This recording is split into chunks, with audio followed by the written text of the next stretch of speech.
Hello friends, how are you?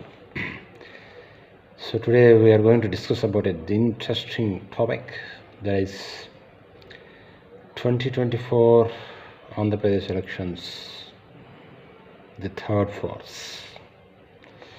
2024 Andhra Pradesh elections, the third force.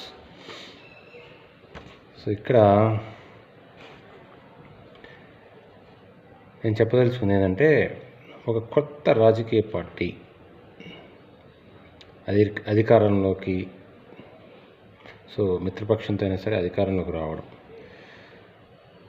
So Kapu, most of the community represented by that party is that Kapu. అంటే బలిజ, తెలగ, ఒంటరి, ఈడిగ, మున్నూరు కాపు, వీళ్ళంతా unification, వీళ్ళంతా unity అవ్వడం అనేది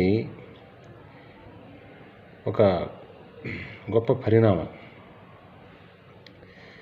so యాక్చువల్గా బలిజ, తెలగ, ఒంటరి, so these people same profession కాదు, different professions. So వర్గం ఒకటైనప్పటికీ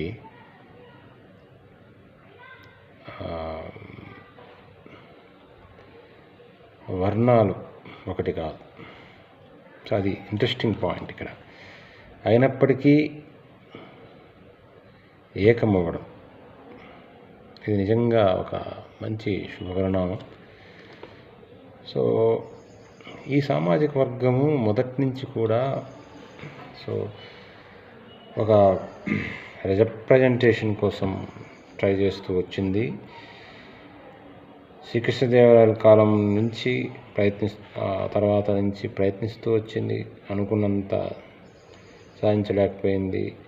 బ్రిటిష్ కాలంలో స్వాతంత్రోద్యమంలో కొంత తన రిప్రజెంటేషన్ చూపించినప్పటికీ కూడా తదనంతర పరిణామాల్లో స్వాతంత్రం వచ్చాక అంత ఎఫెక్ట్ చూపించకపోయింది. So it was been waiting for so many years, for decades,